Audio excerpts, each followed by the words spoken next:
How to make keyboard vibrate on iPhone. To get started, first of all go ahead and open up the Settings application on your phone.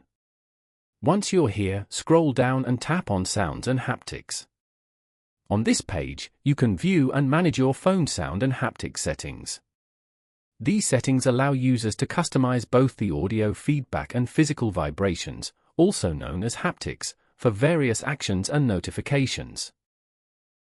Users can adjust volume, choose different sounds, and manage how haptics behave.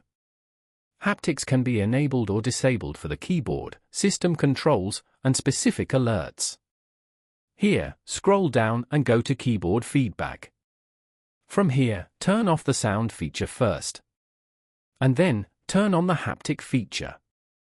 Following these steps, you can easily make keyboard vibrate on iPhone.